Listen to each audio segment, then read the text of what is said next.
আলহামদুলিল্লাহ, দয়াময় মেহেরবান মাহবুদ আল্লাহ রাব্বুল আলামিনের কাছে শুকরগুজার হচ্ছি যে আল্লাহ রাব্বুল আলামিন আমাদেরকে লক্ষ কোটি মানুষের মাঝ থেকে আলাদা করে আল্লাহ রাব্বুল আলামিন দৌলতে ঈমান দান করে আমাদেরকে আজকের এই মাজালিসুল যিকিরে আল্লাহ রাব্বুল আলামিনের পছন্দনীয় বান্দাদের মধ্যে থেকে জান্নাতে যাওয়া, জাহান্নাম থেকে বাঁচা, এই ভীতি, এই অন্তরে আশা, এই রকম বান্দাদেরকে দুনিয়ার নানান প্রতিকূলতা, শয়তানের হাতছানি, বাজারে যাওয়ার আহ্বান, টিভির সামনে বসার মতো পরিস্থিতি, মাহফিল শুনে কি হবে, এই সকল কথা আমি জানি, দূর থেকেও শোনা যায়, বাজারের মধ্যে বাদাম খেতে খেতে অন্য বন্ধুর সাথে গল্প করা যায়, নানান পরিবেশ পরিস্থিতিকে উপেক্ষা করিয়ে এই রহমতের চাদরের নিচে যাদেরকে আল্লাহ হাজির করেছেন,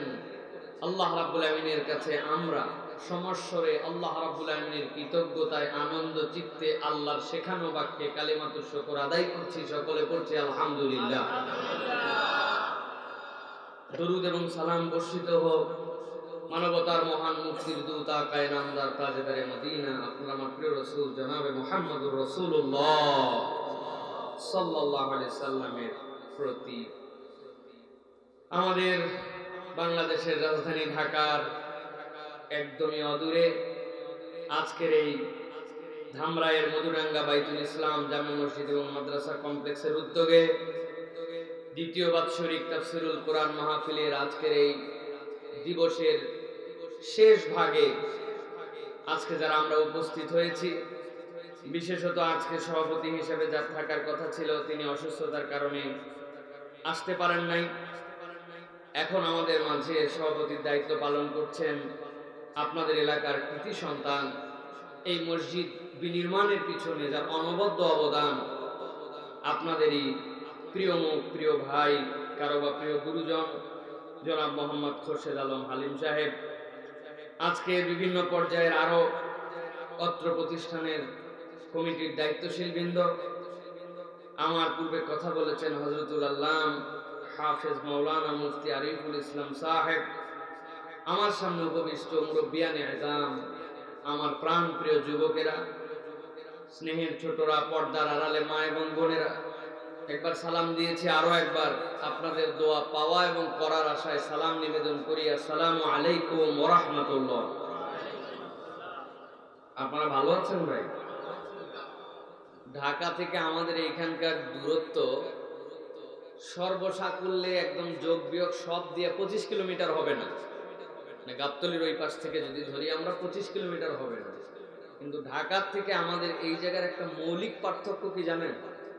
মৌলিক পার্থক্য হচ্ছে ঢাকার ভিতরে আমি মাগরিবের পরেও ফ্যান চালায় আসছি, আর আপনাদের এখানে অকল্পনীয় শীত ওই তুলনায়, ঠিক কিনা?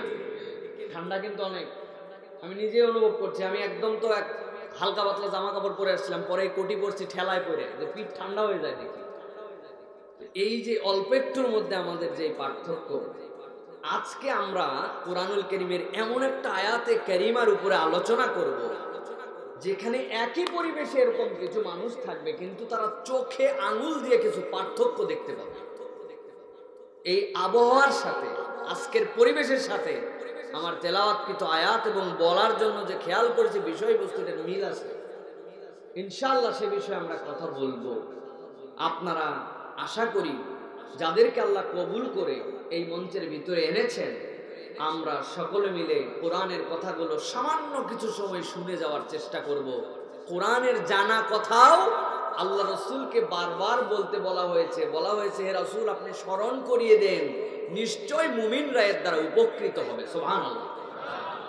জানেন আমরা দেখি না আসরের পরে, ফজরের পরে আমাদের কিতাব থেকে হাদিস পড়া হয়, জানি কতবার শুনছি, আপনি শুনেন হাজারবার, কিন্তু এই যে বসছেন ভিন্ন আরেকবার, এই বসাটুকু আল্লাহর কাছে নাজাতের ওসিলা হয়ে যেতে পারে।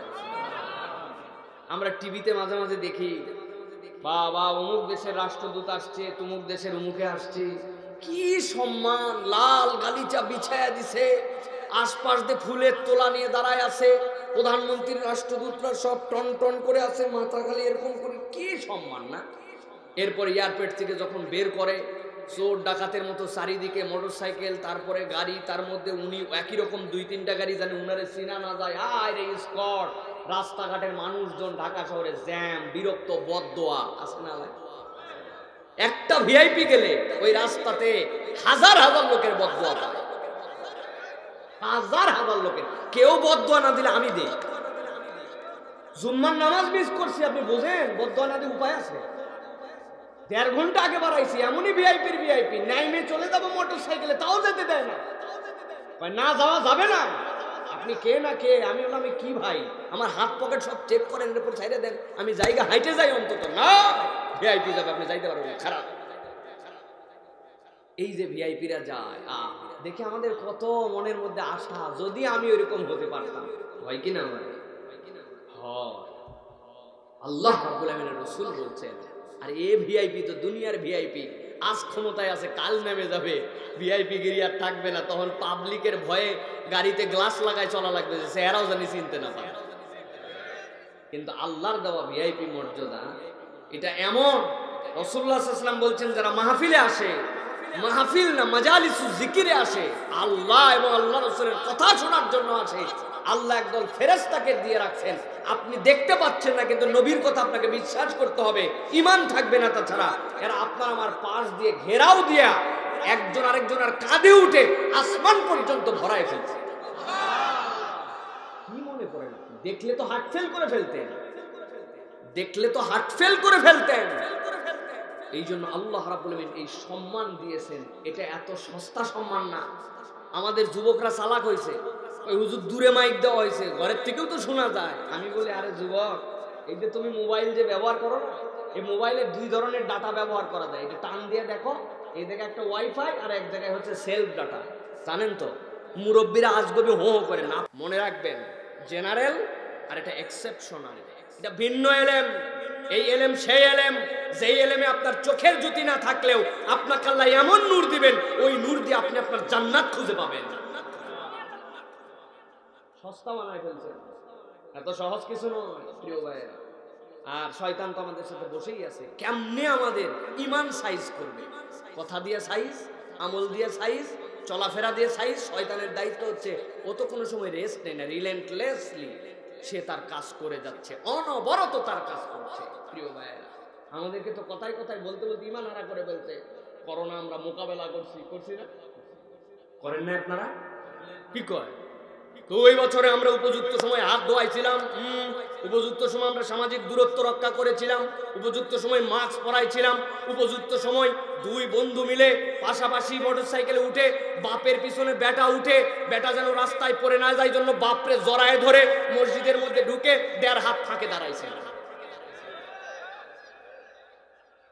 আমরা করোনা মোকাবেলা করেছি ভাই।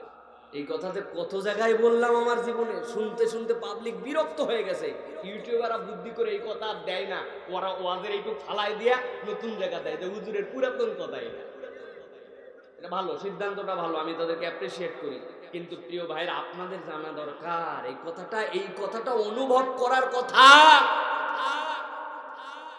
আপনাদের এলাকায় অনেকে প্রবাসে আছে, ইউরোপ আমেরিকার খবর নেন, Australia, Sweden, Denmark, Canada, Italy, France, Spain, New Zealand, এইগুলা দেশ বাংলাদেশের থেকে টাকা পয়সার মানে কম না বেশি?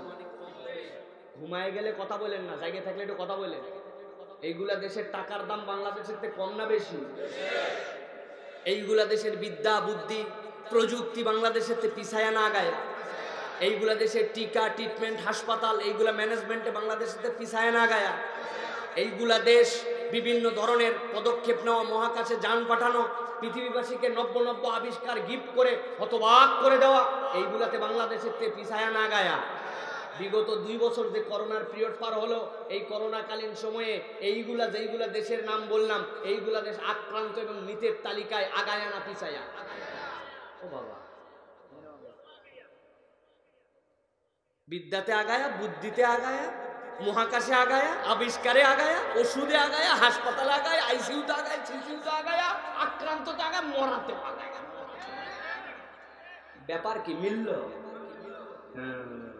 সব হিসাব জেনারেল নলেজ দিয়ে মিলবে না। কি নলেজ? জেনারেল, সাধারণ, মনে রাখবেন এটা সাধারণ। এইটা দিয়ে মিলবে না। যদি এইগুলা দিয়ে ঠেকানো যেত করোনা, তাইলে ওদের দেশে করোনাই হতো না। করোনা বাংলাদেশে ভালো হয়েছে আল্লাহর দয়ায়, আল্লাহ টিকায় রাখছেন আমাদেরকে, ঠিক কিনা? ইমান চোর আসছে একদল, ওরা এখন আমাদের কাছে ইমান চুরি করে। এইটা দিও একবার যদি বলতে পারে না সবই ঠিক আছে, কিন্তু আমরা মাস্ক পরেছিলাম, আমরা টিকা নিয়েছিলাম, তবে না ঠেকেছে, এরকম বলাতে পারলে ইমান জায়গায় দিবে। ইসলাম আপনাকে অনুৎসাহিত করে না। সামাজিক নিরাপত্তা মানবেন, স্বাস্থ্যবিধি মানবেন, মাস্ক পরবেন, টিকা নিবেন, লা দরার ওয়ালা দিরার। ইমানদারদেরকে আক্রান্ত হতে বলে না, আক্রান্ত করতেও বলে না, কিন্তু বিশ্বাস রাখবেন এইগুলার একটার এফেক্ট নাই।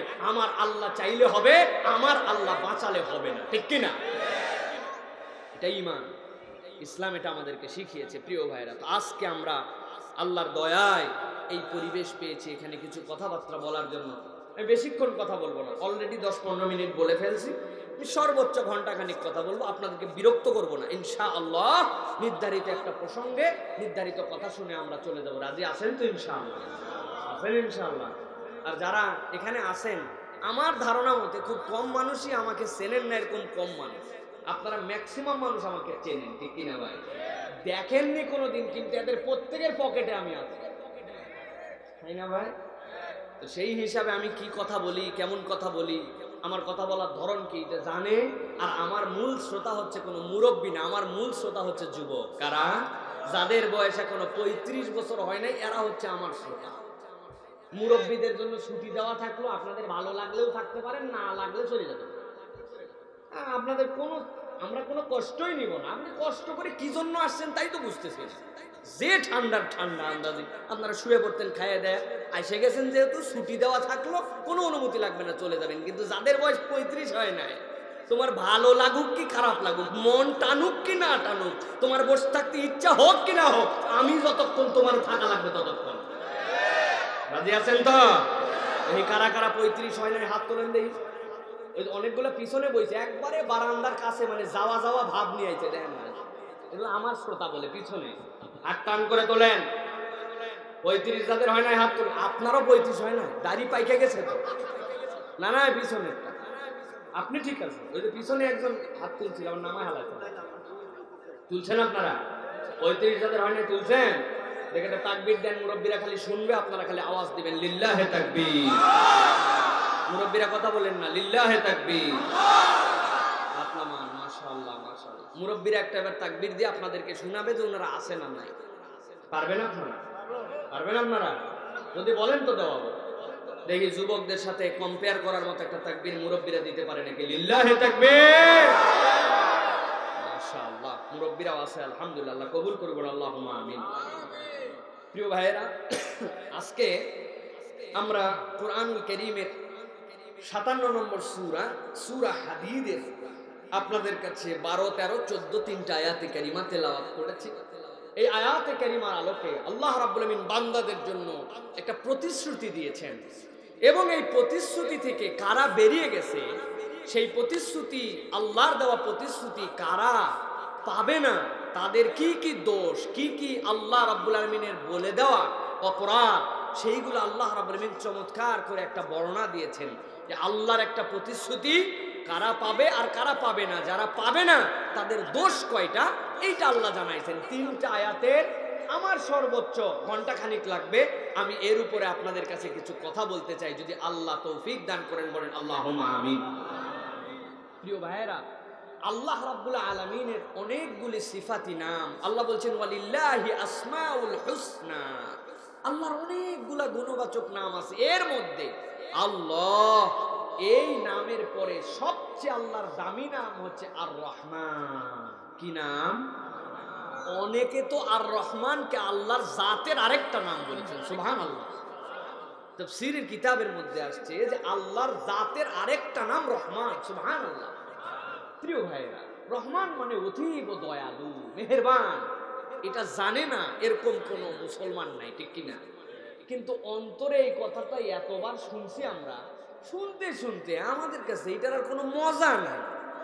আল্লাহ দয়াবান, দয়াবান ফিলের মধ্যে নাই, অন্তর টাচ করেন, আমাদের অনেকে আছে না যে টাচ করে আমাদের একটা ম্যাচ, ওই ম্যাচটা যদি বর্ষার দিনে পানি লাগে একটু, আপনি যদি ঠোকা দেন ধরবে ভাই? ধরে না। অনেকক্ষণ মারা মার মার শেষ পর্যন্ত এদিককার বারুদও উঠে যায়, ওদিককার চামড়া উঠে যায়, ম্যাচ ধরে না।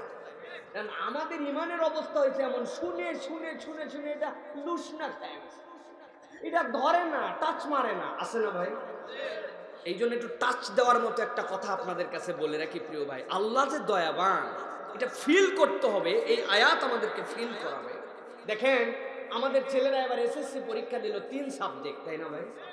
যারা পরীক্ষা দিল তাদের পরীক্ষার এই যে প্রশ্ন, এই প্রশ্ন তো 4-5 মাস আগে বাড়িতে বাড়িতে খামে করে ভরে ভরে পাঠাই দিছিল না?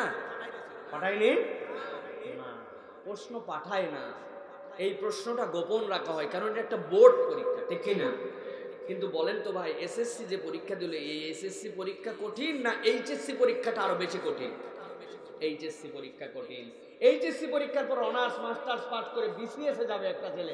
বলেন তো ভাই, নরমালি এই এসএসসি দাখিল পরীক্ষা কঠিন না বিসিএস এর পরীক্ষা কঠিন? প্রশ্নের প্রক্রিয়া, প্রশ্নের ধরন সব কঠিন, ঠিক না? কেন এই কথা বলছি? ওই BCS Bangladesh civil service cadre যদি কেউ হয়, তার সম্মান অনেক। সবচেয়ে বড় সম্মান হচ্ছে সে মানুষ হিসেবে মানুষকে সত্যায়ন করতে পারে, সে নিজেও একজন মানুষ।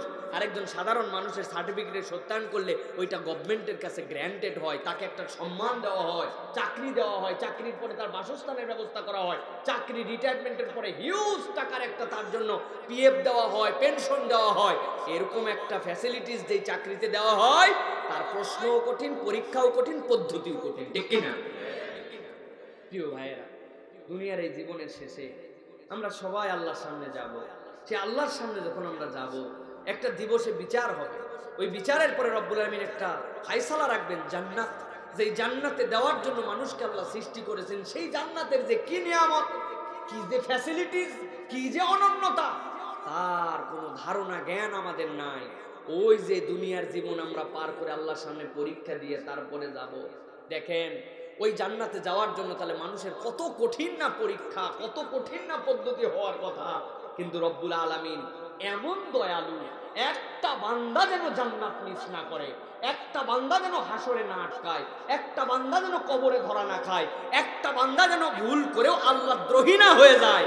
এই জন্য আল্লাহ যে সকল বিষয়ে বান্দার ল্যাকিংস, যে সকল বিষয় তার দরকার, সবগুলা কোরআনুল কারীমের মধ্যে লিপিবদ্ধ করে দিয়ে একজন নবী পাঠায়া, ট্রেনিং দেওয়ায়া, নতুন নতুন মানুষ তৈরি করে ওই এলেমের ধারাবাহিকতায় অসাধারণ এলেমকে কিয়ামত পর্যন্ত আলেম ওলামার মাধ্যমে বারবার প্র্যাকটিস করায়া, পরীক্ষা করায়া, জানায়া, কালচার করায়া, মানুষ যেন একজন ফেল না করে।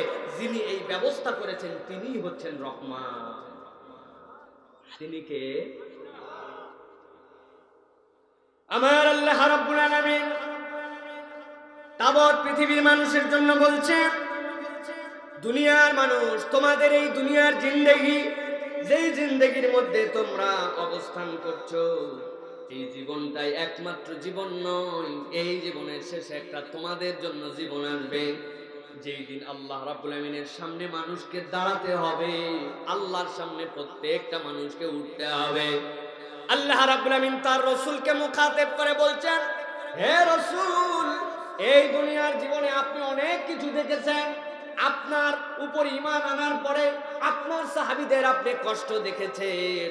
আপনার প্রতি ঈমান আনার পরে আল্লাহ রাব্বুল আমিনের পরীক্ষা এক একজন মানুষের উপর দিয়ে এক এক ভাবে গিয়েছে। আপনি দেখেছেন পরীক্ষাগুলো কত কঠিন ছিল। এক একটা মানুষ দুনিয়ার বুকে দাম পায় নাই, জিল্লতি হয়ে গেছে, তার সমাজ তাকে বয়কট করেছে, তার দেশ তাকে বহিষ্কার করেছে। এমনও হয়েছে তার জন্মদাতা পিতা মাতা লজ্জাস্থান ঢাকার মতো কাপড় দিতে ঈমান আনার কারণে অস্বীকার করেছে। আমার আল্লাহ রাব্বুল আমিন বলছেন, রাসূল এইগুলো আপনি দেখেছেন, তবে এই দেখার পরে এমন একটা দিন আসবে, যেই দিনে আল্লাহর কাছে আপনাকে অধিষ্ঠিত করা হবে। আমি রব্বুল আমিন আপনার জন্য আরেকটা দিন রেখেছি, যেই দিন আপনি ভিন্ন কিছু একটু দেখতে পাবেন। সেই দিনের ব্যাপারে আল্লাহ রাব্বুল আমিন বলছেন, রাসূল, ইয়াউমা তারাল মুমিনিনা ওয়াল মুমিনাতি ইয়াসআ নূরুহুম বাইনা আইদিহিম ওয়া বিআইমানিহিম। আমার আল্লাহ রাব্বুল আলামিন বলছেন, হে রাসূল, যেই মানুষগুলো এত কষ্টের জীবন দুনিয়ায় চালালো, যেই মানুষটার সামান্য একটু লা ইলাহা ইল্লাল্লাহ বলার অপরাধে নিজের গায়ের সবগুলা গোস্তকে লোহার চিরুনি দিয়ে টেনে টেনে আলাদা করে ফেলা হলো, যেই মানুষটার সামাজিক মূল্য না থাকার কারণে, যেই মানুষটা আপনাকে আপনার প্রতি ঈমান আনার কারণে, ইসলাম গ্রহণ করার কারণে মক্কার এবড়ো ভূমিতে উটের পিঠে বেঁধে দিয়ে দৌড়ানো হলো, যেই মানুষটার বুকের উপরে পাথর চাপিয়ে দেওয়া হলো, যেই মানুষটাকে কষ্ট দিয়ে দিয়া অঙ্গারের উপরে শোয়া তার রক্তে, তার চর্বিতে, তার গায়ের গোস্তগুলা গলায় দিয়ে আগুন নিভায় দেওয়া হলো, আগুন নিভানোর পরে আবার আগুন জ্বালানো হলো, এই রকম অবিশ্বাস্য কষ্ট যাদেরকে দেওয়া হলো, এই দুনিয়ার এই কষ্টকে স্বীকার করার পরেও যারা ঈমানের পথ ছাড়ে নাই, আল্লাহ বলছেন রাসূল এমন একটা দিন আসবে, এইটা যেরকম আপনি দেখেছেন সহ্য করতে পারেন নাই। আমার নবীর দিলটা বড় নরম ছিল, আমার নবী এগুলা সহ্য করতে পারতেন না, দূরে পাহাড়ের মধ্যে গোংরায়া গোংরায়া কাঁদতেন, কাবার চত্বর থেকে দূরে থাকতেন, ফজরের পরে কেবল আসার পরে মুসলমানদের এই কষ্ট, এই কষ্টের উপরে রাসূলের ওই সময় করার কিছু নাই, এই জন্য নবীজি কাবার চত্বর থেকে পর্যন্ত দূরে থাকতেন, কেবল রাত্রেবেলা সবাই চলে যাওয়ার পরে আল্লাহর কাছে নিবেদন করার জন্য, তেলাওয়াতের জন্য কাবার চত্বরে আসতেন। নবীজির বুকে এত কষ্ট, এত ব্যথা, এরকম ভাবে যুগ যুগ ধরে কিয়ামত পর্যন্ত অনাগত ঈমানদারদের উপরে যে কষ্টগুলো যাবে, আল্লাহ রাব্বুল আমিন বলছেন সেই দিনের পরিবর্তিতে এমন একটা দিন আসবে, আল্লাহ বলছেন ইয়াউমা তারাল মুমিনিনা ওয়াল মুমিনাতি ইয়াসআ নূরুহুম বাইনা আইদিহিম ওয়া বিআইমানিহিম। রাসূল আপনি দেখবেন এমন একদিন এসে যাবে যেদিন প্রত্যেকটা ঈমানদার পুরুষ আর প্রত্যেকটা ঈমানদার নারী, আল্লাহ বলতেছেন তাদেরকে রব্বুল আমিনের পক্ষ থেকে একটা আলো দেওয়া হবে, ইয়াসআ নূরুহুম বাইনা আইদিহিম ওয়া বিআইমানিহিম। ওই মানুষগুলার ডান দেওয়ার সামনে দিয়া আমার আল্লাহ রাব্বুল আমিন একটা আলোর ব্যবস্থা করবে। আল্লাহ রাব্বুল আমিন বলছেন সেই না তারা আলো পেয়ে যাবে, সাথে সাথে আল্লাহ রাব্বুল আমিন ওই আলো আলাদের জন্য একটা ঘোষণা দিবেন। আল্লাহ রাব্বুল আমিন বলছেন বুশরাকুমুল ইয়াউমা জান্নাতুন তাজরি মিন তাহতিহাল আনহার।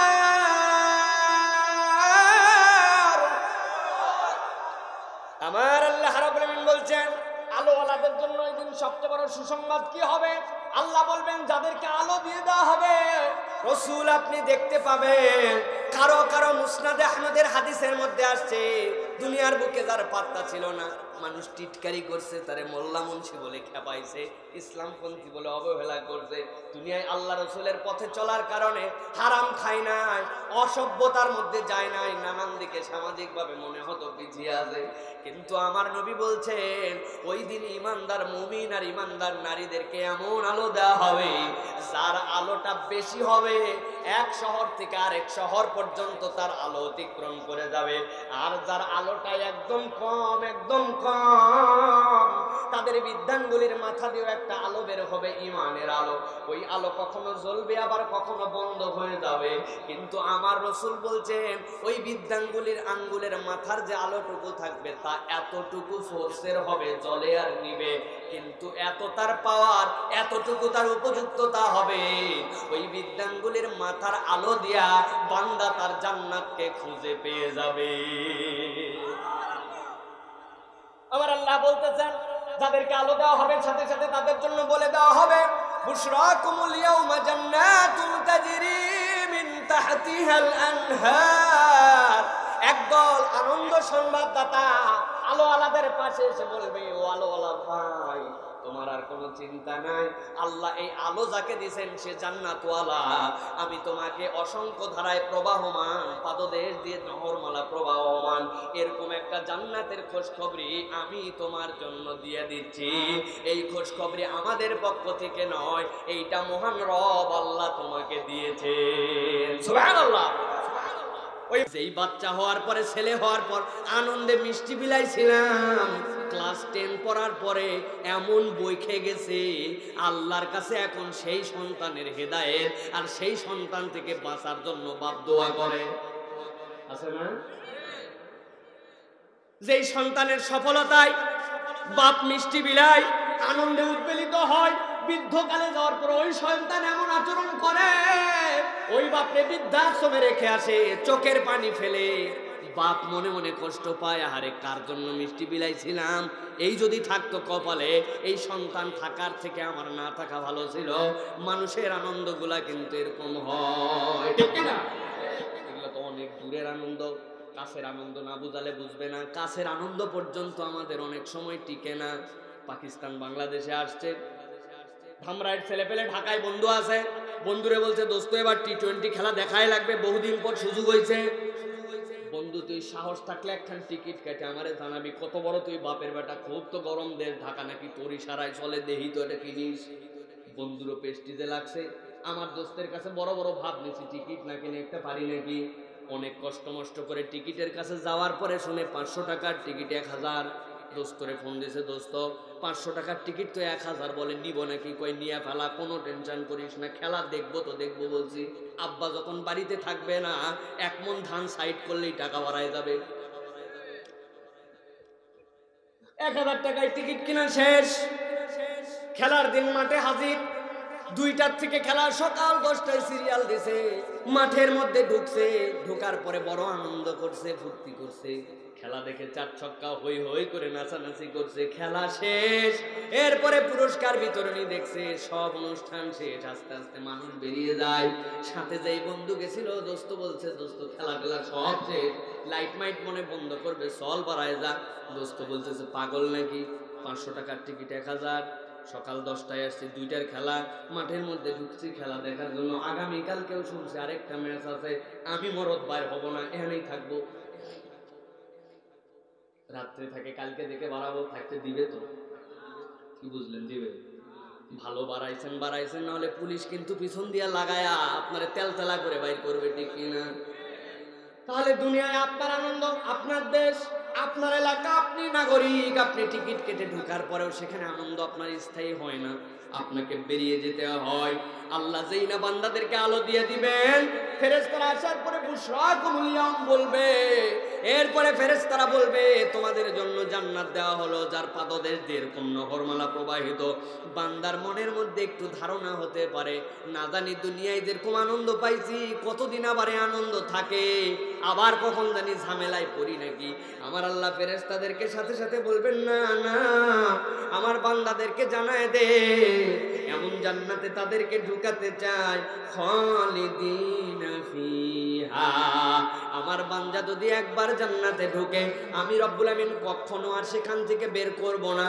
আর বান্দাদেরকে আলাদা একটা ঘোষণা দিয়ে দে, দুনিয়ায় যেইগুলো আনন্দ পেয়েছিল সাময়িক ছিল, চূড়ান্ত সফলতার আনন্দ আমি আল্লাহ বলি নাই, কিন্তু আজকের দিনে যারা আলো পেয়ে গেল, আজকের দিনে যারা জান্নাতের ঘোষণা পাইলো, আজকের দিনে যারা জান্নাতে চিরস্থায়ী থাকার ঘোষণা পাইলো, ফেরেশতারা জানা আমি আল্লাহ তাদের জন্য বললাম, যালিকা হুয়াল ফাউজুল আযীম।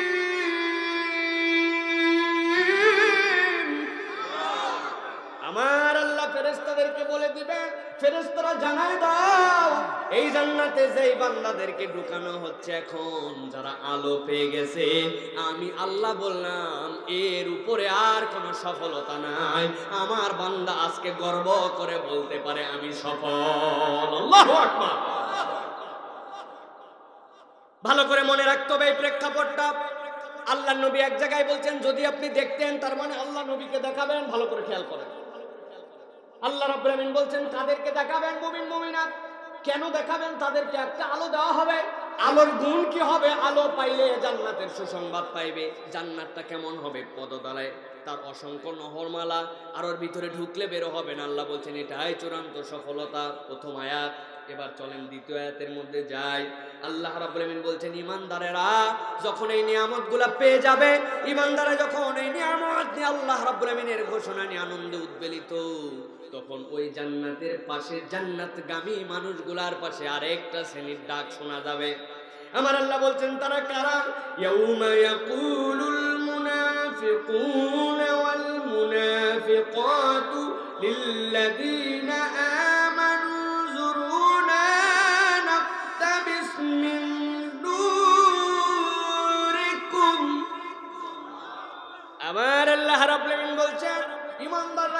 আলো পেয়ে গেছে, সাথে সাথে ইমানদারের পাশ থেকে কতগুলা মুনাফিক পুরুষ আর মুনাফিক নারী ওই ইমানদারদেরকে ডাক দিয়ে বলবে, ও আলোওয়ালা ভাই, ও আলোওয়ালা ভাই, ও আলোওয়ালা ভাই, তোমরা কোথায় যাও, কোথায় যাও, একটু অপেক্ষা করো তো। নাক্তাবিস মিন নূরিকুম, তোমাদের কাছে এমন আলো দেখতেছি যেই আলো ডান থেকে আর সামনে থেকে এক শহর পার করে যায়। যাদের আলো কম কমও দেখা যায়, তাদের এই বিদ্যাঙ্গুলির আলো যখন ফোকাস করে আর ফোকাস বন্ধ হয়, এত তার তীব্রতা, এত তার পাওয়ার। আর এই সময় তো দেখি আমাদের কাছে কোনো আলো নাই, কোথায় যাও তোমরা এত তাড়াতাড়ি? ও ভাই একটু দাঁড়াও, একটু দাঁড়াও। নাক্তাবিস মিন নূরিকুম, আমরা তোমাদের আলো থেকে একটু আলোর সহযোগিতা চাই। মুফাসসিররা ব্যাখ্যা করছেন, ইকতিবাস মানে কি? নাক্তাবিস বলা হয় ওই ধরনের সংগ্রহকে।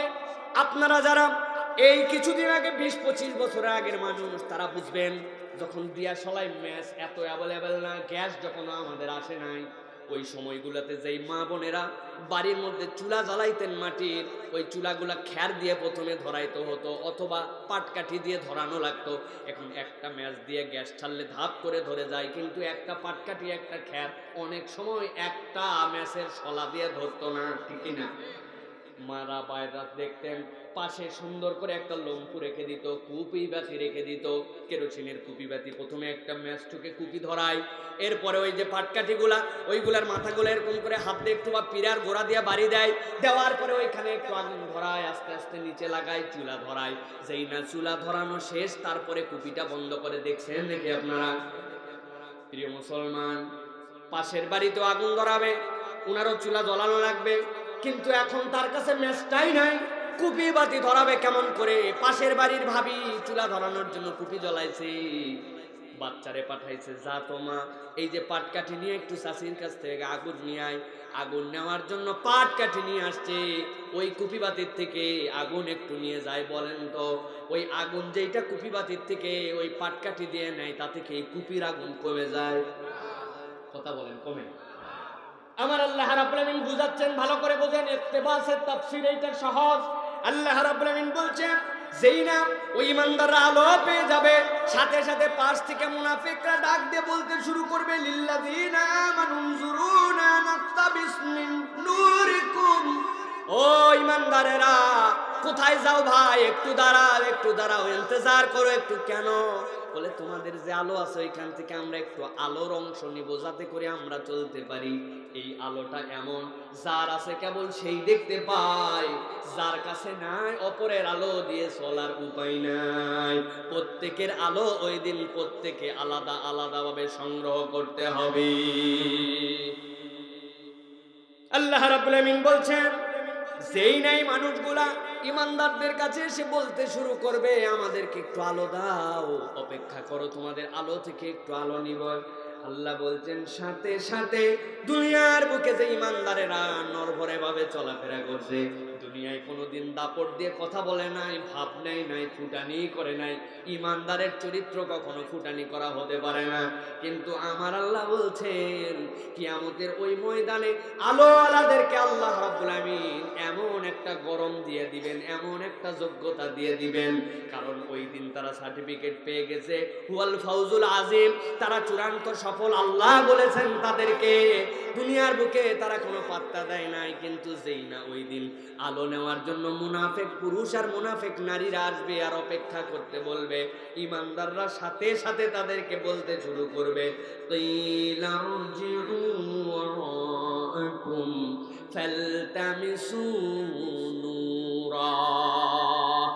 যাও পিছনে যাও, ইরজু ওয়ারাকুম ফালতামিসু নূরা, বদমাশি করার জায়গা পাও নাই, খবরদার ডিস্টার্ব করবে না, ডিস্টার্ব করবে না বলতেছে আজকে। সুবহানাল্লাহ বলে এইরকম দাপট নিবে, ভাব কারে বলে ওই দিন দেখতে পাবে।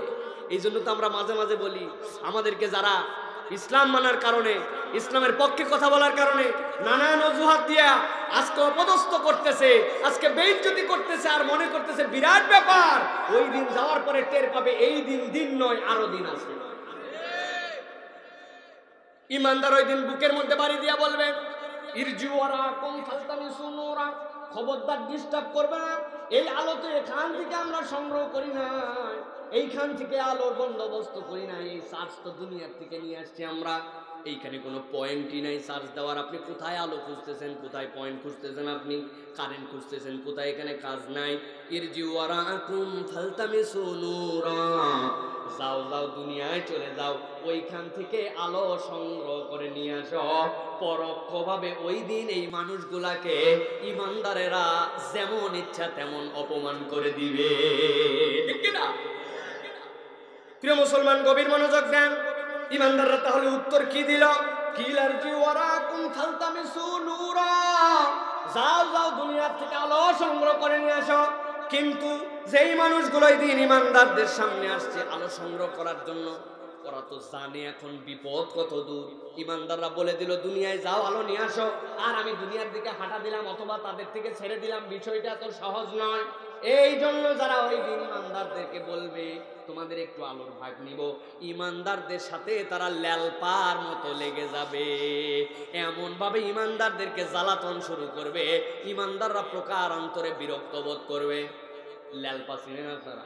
কিছু কিছু ফকির আছে দেখবেন দুনিয়ার ল্যালপা, ঢাকার ভাষায় বলি আমরা। আপনি বাজার করতে নামছেন, নামার পরে এখনো দেখা যাচ্ছে রিক্সা ভাড়া দিতে পারেন নাই, তার আগে হাত পাশে দেওয়ায় ভাই এখনো খুচরা নাই, পরে নিস ভাই, বাজারে কেবল ঢুকছি তার আগে। আপনি বলতে দেরি 10 সেকেন্ড পরে কেবল বাজারের প্রথম দোকানে গেছেন, দে ভাই একটু দে ভাই, আপনার মেজাজ খারাপ। কিন্তু ওর কোনো মেজাজ খারাপ না, পরের দোকানে আবার গেছেন, আবার ওখানে দে ভাই। রাইগে মাইগে শেষে মানি ব্যাগ বাই করে খুঁজে খাজে ওখান থেকে একটা 10 টাকা দিয়ে বলছে যা, ডিস্টার্ব করবি না। দোয়া চাই চলে গেছে, ওর কোনো লস আছে। কিন্তু ল্যালপা আপনাকে বিরক্ত করে ছাড়বে, আপনাকে অস্থির করে ছাড়বে। আমার আল্লাহ রাব্বুল আলামিন বলছেন ওই কিয়ামতের দিনে যারা আলো পেয়ে যাবে, আলো পাওয়ার পরে যখন তারা বলবে কি লামজুরুনা নাক্তাবিস মিন নূরিকুম, ইমানদাররা সাথে সাথে তাদেরকে উত্তর দিয়ে দিবে ও আজকের যারা আলোহীন, তোমরা কেন আজকে আমাদের কাছে আসছো? তোমাদের আলো পাওয়ার জায়গা তো এখানে নয়। কিলারজিউ ওয়ারাকুম ফালতামিসু নূরা, তোমরা দুনিয়ায় যাও, দুনিয়ায় যে আলো সংগ্রহ করে নিয়ে আসো।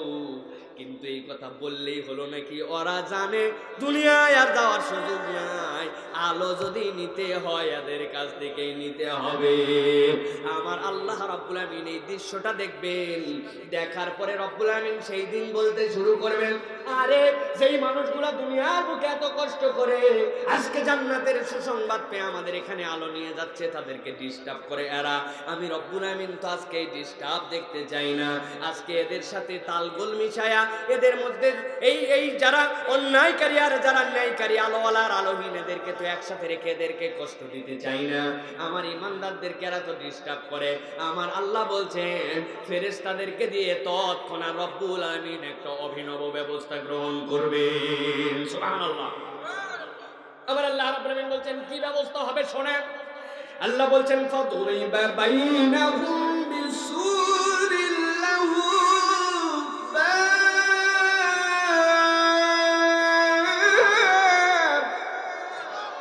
আল্লাহ রাব্বুল আমিন বলছেন সাথে সাথে আমি রব্বুল আমিন ফেরেশতাদেরকে বলবো ফাদুরিবা বাইনাহুম বিসুরিল লাহু বাব, ও আমার ফেরেশতারা, দুনিয়ার বুকে যেই মানুষগুলা ছিল, কতগুলা দুনিয়ায় মুজরিম ছিল, অন্যায়কারী ছিল, মুনাফিক ছিল, আমি রব্বুল আমিন দুনিয়ায় মূলিকত্বে তাদের কখনো পার্থক্য করি নাই, আমার নিয়ামত দেওয়া থেকে তাদেরকে কখনো দূরে সরাই নাই।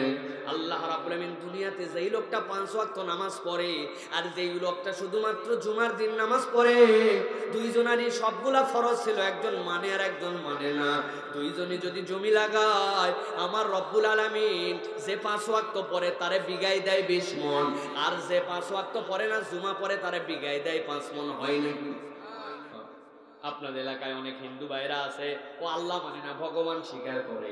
আপনি আল্লাহকে মানেন, আপনিও আখ লাগাইছেন, আপনিও কুশার লাগাইছেন, আর যেই ব্যক্তিটা হিন্দু সেও কুশার লাগাইছে। বলেন তো হিন্দুর আখ হিন্দুর কুশার হয় তিতার, মুসলমানেরটা মিষ্টি, তাই নাকি? আল্লাহ মৌলিক নিয়ামতে আলাদা করেন নাই, কিন্তু আমার আল্লাহ বলছেন আলো দেই না দিয়ে দেওয়া হবে। আলো পাওয়ার পরে ওই জায়গায় যখন তারা ডিস্টার্ব করে বারবার বলবে আলো দাও আমাদেরকে, আর যখন ইমানদাররা উত্তর দিবে আলো পাওয়ার জন্য দুনিয়ায় চলে যাও, এখানে আলোর খেলা নাই, তখন তারপরেও ডিস্টার্ব যখন বন্ধ হবে না, আমার আল্লাহ বলছেন সাথে সাথে আল্লাহ রাব্বুল আমিন ফাদুরিবা বাইনাহুম, আল্লাহ বলছেন তাদের মধ্যে আল্লাহ দৃশ্যমান একটা পর্দা ঝুলায় দিবেন, যেইটার এপার থেকে ওপার দেখা যায় কিন্তু এপার থেকে ওই পার আসা যায় না। আল্লাহু আকবার। আল্লাহ রাব্বুল আমিন বলছেন ফিহি বাব, এর মধ্যে একটা দরজাও থাকবে, এমন একটা পর্দা দেওয়া হয়েছে ওই পারের মানুষ এই পারে দেখতে পায়, এই পারের মানুষ ওই পার দেখতে পায়, আবার তার মধ্যে একটা দরজা আছে। আল্লাহ রাব্বুল আমিন বলছেন যেই দরজাটা সেখানে থাকবে বাতিলুহু ফীহির রাহমাতু ওয়া যাহিরুহু মিন কিবালিহিল আযাব। আল্লাহ রাব্বুল আমিন বলছেন ওই প্রাচীরটা যেই না ফেলে দেওয়া হবে, ফেলে দেওয়ার পরে একটা দরজার কড়া, দরজার সিটকানি, দরজার হাতল, চাবির দিক সবগুলা ইমানদারদের দিকে ভিতরে। আল্লাহ বলছেন পাঁচিলের এপার থেকে ওপার দেখা যায়, অনেক সময় কথাও শোনা যায়, কিন্তু ভিতরের দিকে রহমত আর শান্তি, আর উল্টা পাশে কষ্ট আর কষ্ট।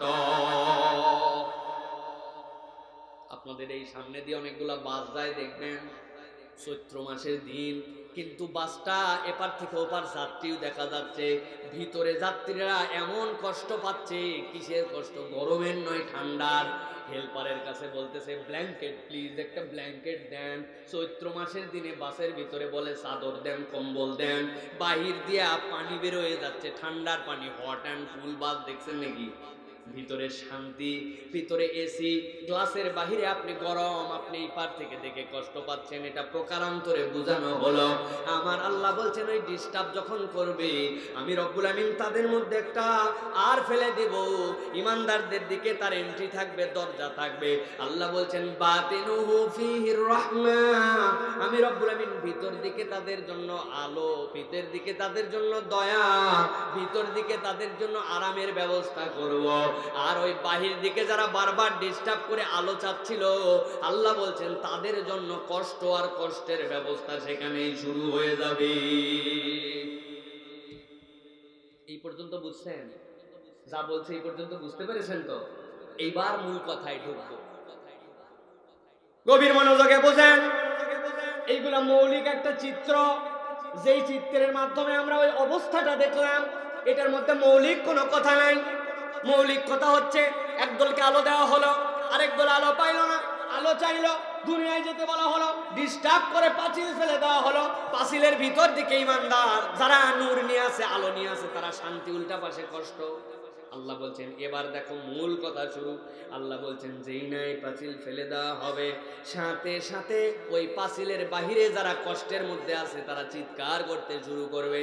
আল্লাহর ভাষায় আল্লাহ বলছেন ইউনাদুনাহুম আলাম নাকুম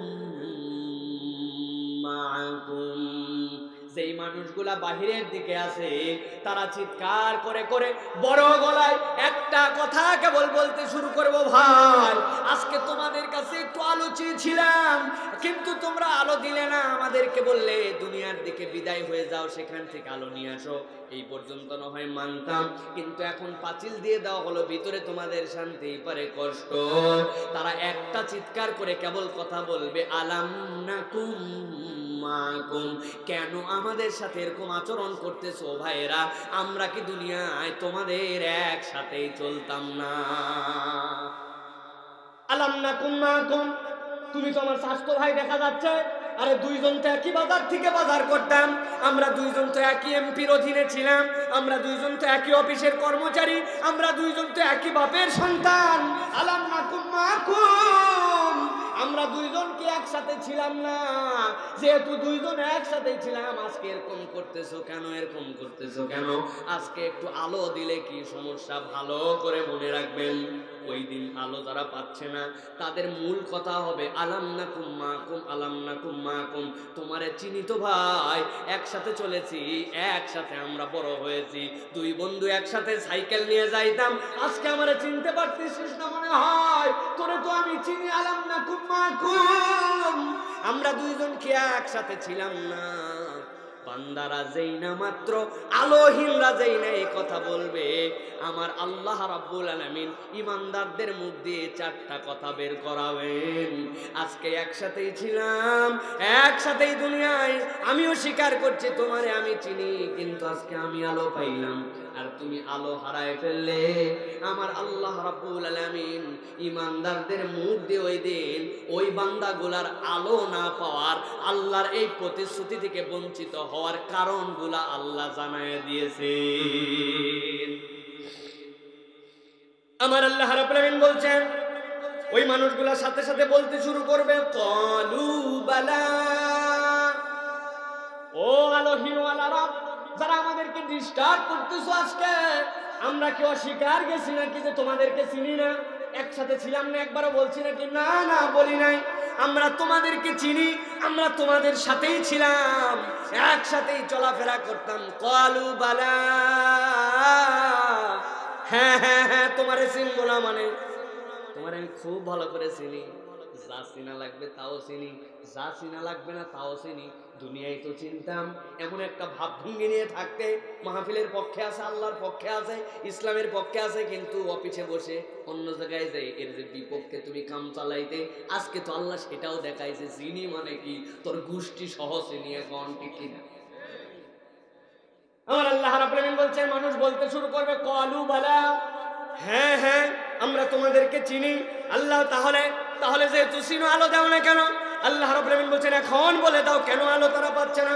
আল্লাহ বলছেন বলে দাও ওয়ালাকিন্নাকুম ফাতানতুম আনফুসাকুম ওয়া তারাব্বাসতুম ওয়ারতাবতুম ওয়া গররাতকুমুল আমানিউ হাত্তা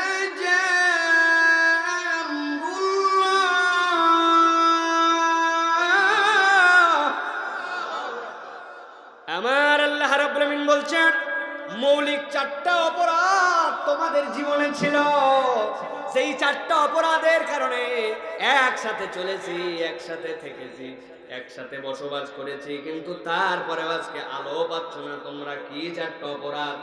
আল্লাহ রাব্বুল আলামিন ইমানদারদের মুখ দিয়ে বলায় দিচ্ছেন কিয়ামত পর্যন্ত মানুষ যেন শিক্ষা নিয়ে থাকতে পারে। আমাদের আজকের মৌলিক আলোচনা এটা, আমরা আমাদের নিজের জীবনকে মিলায় দেখব, যদি এর সাথে আমার জীবন মিলে যায় তাহলে বুঝবো আলোর রাস্তায় আমি নাই, আল্লাহর প্রতিশ্রুতি আমার জীবনে পাবো না। আর যদি না থাকে, কম বেশি থাকে, শুধরায় নিতে হবে, আর ব্যতিক্রম থাকলে রাস্তা ঠিক করে নিতে হবে। আল্লাহ বলছেন এক নম্বর দোষ তাদের, ওয়ালাকিন্নাকুম ফাতানতুম আনফুসাকুম, আল্লাহ বলছেন তোমাদের অপরাধ নম্বর 1 ছিল তোমরা নিজেরাই নিজেদেরকে পরীক্ষার মধ্যে ফেলেছিলে। বুঝতে হবে কেমন পরীক্ষা, নিজেরা নিজেরা কেমনে পরীক্ষার মধ্যে ফেলে। আমরা নিজেরা নিজেদেরকে অনেক সময় পরীক্ষার মধ্যে ফেলে রাখি। আমার আল্লাহ পথ দুটাই আপনার বুঝের জন্য দিয়েছিলেন, কিন্তু আপনার বুঝ এত দূর পর্যন্ত আগাইছিল যে আপনি বলছিলেন আরে আমার বাপ দাদারা অনেক পরে দিন ধর্ম পালন করা শুরু করছে, এখনই আমারে যদি বলে নামাজ পড়ো, নামাজ পড়ার রাখতো। আল্লাহ পরীক্ষা আপনাকে দেয় নাই, আপনাকে আল্লাহ বুঝ দিয়েছিল।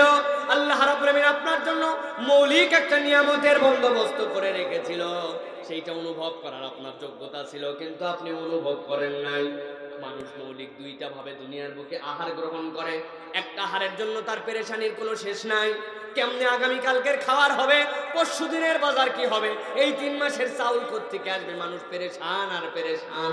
শাকসবজি তো প্রত্যেক দিন কিনতে যাওয়া লাগে, কিন্তু খেয়াল করছেন নাকি এই পেটের খাওয়ার যেটা আপনি খাচ্ছেন এটা 1 দিন 2 দিন 3 দিন কম আর বেশি খেয়ে বাঁচা যেতেও পারে, কিন্তু আল্লাহ রাব্বুল আলামিন একটা মৌলিক খাবার আরেকটা আপনার জন্য দিয়েছিলেন, যেই খাবারটা আপনারে কিনতে হয় না। যদি কিনা লাগতো তো এইটা ছাড়া আপনি 3 মিনিট চলতে পারেন না। একটা খাবার মুখ দিয়ে খান আপনি কামাই করার চেষ্টা করে, আরেকটা নাক দিয়ে খান অক্সিজেন। বান্দাকে কোনো দিন আল্লাহ কিনাই না, ঠিক কি না? আল্লাহ বলছেন ওয়ালাকিন্নাকুম ফাতানতুম আনফুসাকুম, যেই রব তোমারে বাঁচায় রাখলো, মৌলিক ওই খাবার নিয়ে তোমার চিন্তার কোনো শেষ ছিল না, কিন্তু তোমার রবের হুকুম পালন করার ক্ষেত্রে তোমার গরিমসি ছিল। তুমি ইচ্ছা মতো কখনো করছো, কখনো করো নাই, মন টানছে করছো, মন টানছে করো নাই, ইসলাম থেকে দূরে থাকছো, আল্লাহ এবং তার রাসূলের পথ এবং মতকে তোমার মত এবং পথ বানাও নাই। দুনিয়ার অমুক বন্ধুর খপ্পরে ছিলে, বন্ধু যখন যা বলেছে আপনি সুন্দর করে সেইটা মেনে নিয়েছেন। আসরের নামাজ পড়তে আপনি রওনা হয়ে গেছেন, রওনা হয়ে মসজিদের বারান্দায় উঠবেন, এমন সময় এক বন্ধু এসে বলছে, দোস্ত দেখছিস কি আমার IFZS কিনছি, কেবলমাত্র নামায়া ডাইরেক্ট এখানে আসছি, তুই আমার কলিজার দোস্ত, পিছনে উঠ একটুখানি আরিসা রোডে মাইরে আসি, কত টান উঠে দেখি তো। বন্ধু চিন্তা করছে আসরের নামাজটা পড়েই যাই, কই দেখ ভাইবে আসরের নামাজ জীবনে বহু পড়া যাবে, কিন্তু তোর আগে যদি কেউ পিছনে উঠে পড়ে তাহলে সে 1 নম্বর হলে তুই আর হতে পারবি না।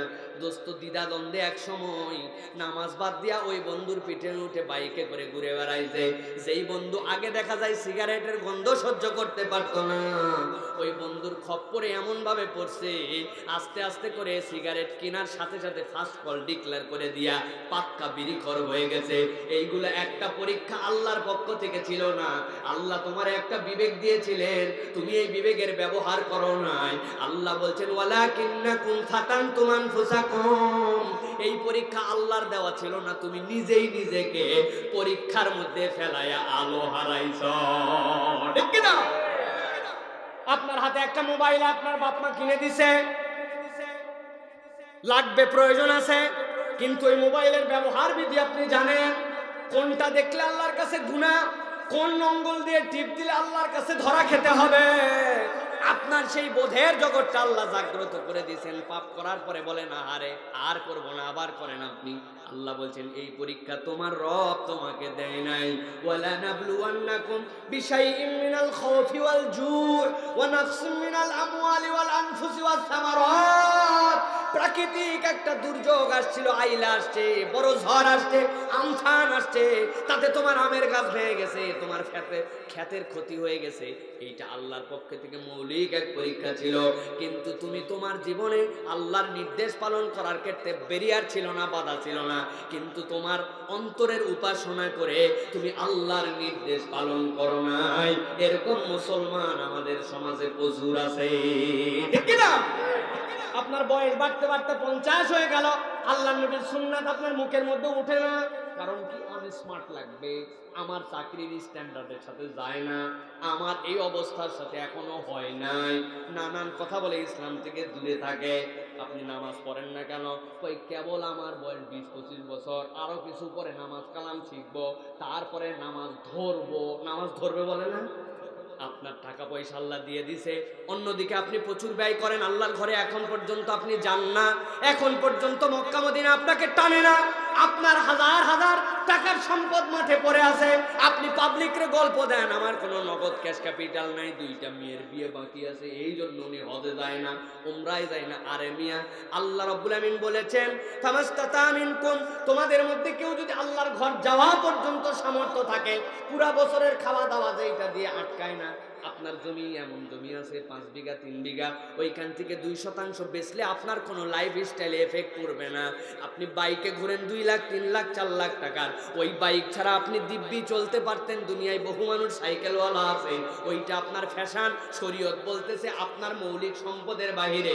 এরকম যদি আল্লাহর ঘরে যাওয়ার মতো তৌফিক থাকে, ওইটুকু বেচে দিয়ে ওইটুকু ছেড়ে দিয়ে আল্লাহর ঘরে যাওয়া আপনার জন্য ফরজ। কেউ যদি পরপর 3 বছর এরকম থাকার পরেও না যায়, আমার নবী তার জন্য বদদুয়া করে গেছেন। আপনি শয়তানি বুঝ দিয়ে, মনের বুঝ দিয়ে আপনি আল্লাহর ঘরে যান না, আপনি নামাজ কালাম পড়েন না, ইসলাম মানেন না, কোরআন সুন্নাহ পছন্দ করেন না, আল্লাহ বলছেন এইগুলো একটাও আমার দেওয়া পরীক্ষা নয়। বান্দা দুনিয়ায় হয়তো কিছু পাচ্ছিস না, কিন্তু কিয়ামতের দিনে যাওয়ার পরে টের পাবি, আলো কিন্তু পাবি না। ঠিক কি না? রাগ হচ্ছেন আপনারা? আর 3টা পয়েন্ট বলবো, খেয়াল করেন প্রিয় যুবক, প্রিয় তরুণ। আজকের দুনিয়া তরুণদেরকে পছন্দ করে, টার্গেট হচ্ছে এখন তরুণ। টার্গেট কারা? এই যে ঘন ঘন মোবাইলের ফ্যাশন চেঞ্জ হচ্ছে, ঘন ঘন আপডেট হচ্ছে মোবাইলে, নতুন নতুন সফটওয়্যার আসতেছে, এগুলো কি বুড়াদের জন্য নাকি? টার্গেট করছে তরুণকে। যেইগুলা গেমস আসতেছে, যেইগুলা নতুন নতুন আমাদের কাছে আবিষ্কার আসছে, সেইগুলো একটা টার্গেট মুরব্বী নয়, সবার টার্গেট হচ্ছে তরুণ আর যুবক। ইসলামও বলতেছে ইসলামের টার্গেটও হচ্ছে তরুণ আর যুবক। আমার নবী বলতেছেন কোন একটা যুবক বয়সের বান্দা যদি আল্লাহর কাছে সিজদা দেয়, আল্লাহর দিকে চলে আসে, একটা মুরব্বী বয়সের মানুষের 70টা সিজদার সমান রব্বুল আলামিন তরুণের সিজদাকে মহব্বত করে। ইসলাম ও তরুণ তোমাকে খোঁজে। যুগে যুগে ইসলামের যে মহাজয়, ইসলামের যে আদর্শিক জয়, ইসলামের যে দুনিয়ার বিজয়, এইগুলা তরুণদের অনুপ্রেরণায়। এমনকি আপনাদের কাছে শুনলে আশ্চর্য লাগতে পারে, আল্লাহর নবী যখন উহুদের যুদ্ধ শুরু হবে, আল্লাহর নবী সাহাবীদেরকে দেখলেন, ডাকার পরে পরামর্শ নিতে শুরু করলেন কোথায় যুদ্ধ করা যায়।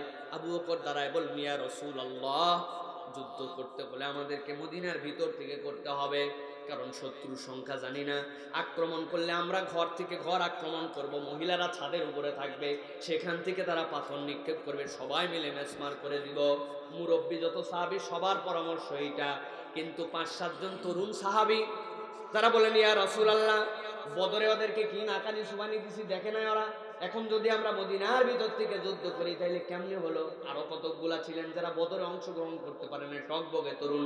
ইয়া রাসূলুল্লাহ, না না না, আমরা উহুদের প্রান্তরে যাই ওদেরকে নাস্তানাবুদ করে দিয়ে আসবো।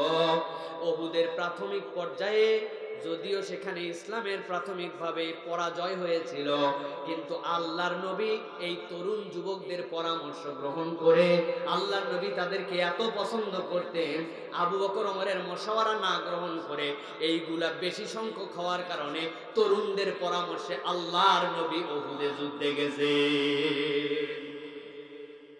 ইতিহাস এইগুলো আমাদের জন্য সাক্ষ্য দেয়, তরুণরা এক একজন যে কাজ করেছেন ইসলামের জন্য। সাইয়েদনা আলী রাদিয়াল্লাহু তাআলা আনহু, কে জানে না, এইগুলা গল্প করার দরকার নাই, কিন্তু অনুভব করেন যুবক, ইসলাম আপনার কি মর্যাদা দিয়েছে।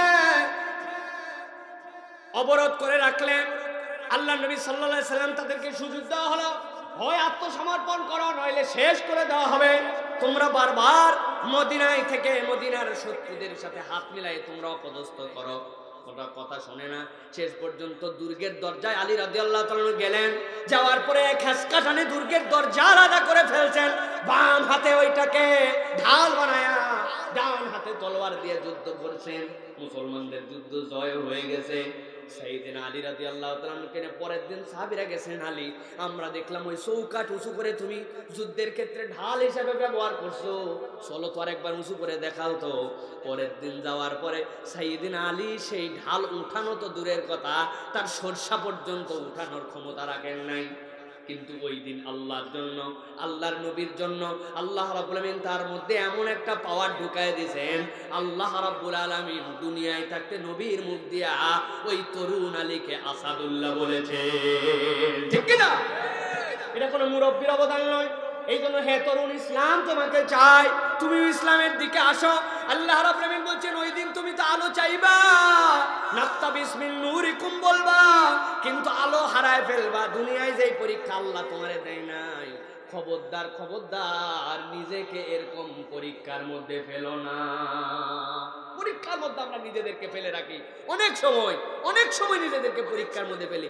এই একটুখানি বিড়ি খাইলে কি হবে, কিছুদিন পর ছেড়ে দিবে, আস্তে আস্তে ওই বিড়ির থেকে যায় দেখবেন মাদকের দিকে নেশা দেয়। যারা বিড়ি তো খাচ্ছিস, ওর ভিতরে এই প্রত্যেক দিন একই রকম তামাক দিলে হয়, একটু ধারে বাইর করে একটু গাঁজা ভিতরে দিয়ে দেখ, এক টান কি হয়, 2 টান দিছে, দেওয়ার পর মজা লাগছে, আরে আমার সিগারেট বিড়িতে কিছুই করতে পারে না, তাই নাকি? প্রমাণ দিয়ে দেখে এটা ইয়াবা খাই একদিন, না ভাই এটা খাবো না, ভাই খাও, খালি গল্পই দেশ, মাথা ঘুরে নয় করো না। শেষ পর্যন্ত একদিন একটু ইয়াবা 1 ডোজ, এরপরে শুরু হয়ে গেল। এই যে আপনি পরীক্ষায়, এই পরীক্ষা আপনারা কে করতে বলছে? আপনারা বিড়ি খেয়ে কয়েকদিন পরীক্ষা করতে কে বলছে? গাঁজা খেয়ে পরীক্ষা করতে কে বলছে? আপনার ক্যারিয়ারটা আপনি বরবাদ করে দিয়েছেন। প্রত্যেকটা মাদক সেবী এই সমাজের জন্য, দেশের জন্য, পরিবারের জন্য একটা বোঝা, ঠিক কিনা? খুব সাবধান, সন্তানের ঠ্যাং ভেঙে দিবেন, বাঁশ দিয়ে পিটায়া ভাঙ্গে লুলা করে ফেলে রাখবেন, হাসপাতালে দিবেন না। ওই রকম সন্তান লুলা করে ফেলে রাখবেন, 1 বছর পরে থাক, ওর কাছেও কেউ আসবে না, ওরেও যেন বাহিরে যায়, তাও যেন নেশা করে না। ঠিক কিনা? করা হন। আপনারা মসজিদ বানাচ্ছেন, আলহামদুলিল্লাহ, খুব ভালো কথা। আপনাদের এলাকার অনেক কথা শুনেছি, চেয়ারম্যান সাহেব যোগ্য মানুষ, রাজনৈতিকভাবে এখানে একটা সুন্দর পরিবেশ ধরে রাখার জন্য ভাইজান সব আপনারা সবাই চেষ্টা করতেছেন, কিন্তু মাদকের বিপক্ষে আপনাদেরকে জিরো টলারেন্স নিতে হবে। এটা সরকার মরকার বুঝি না, প্রত্যেক বাড়ির থেকে মাদক বিরোধী অভিযান থাকতে হবে, ঠিক না প্রিয় ভাইয়েরা? এই জন্য আমাদেরকে এখান থেকে বাঁচতে হবে। এটা আমাদের জন্য কোনোভাবেই না সিগারেট বিড়ি, নো, এটা আপনি খেতে পারেন, আপনাকে লিফট করতে হবে এখান থেকে। নো, স্মার্ট যুবক সে যে সিগারেট বিড়ি এগুলো বাজে কোনো কাজের সাথে তার সম্পর্ক নাই। বলেন তো দুনিয়ার সবচেয়ে স্মার্ট কে? মুহাম্মদুর রাসূলুল্লাহ। ইমান আনেন এইটা।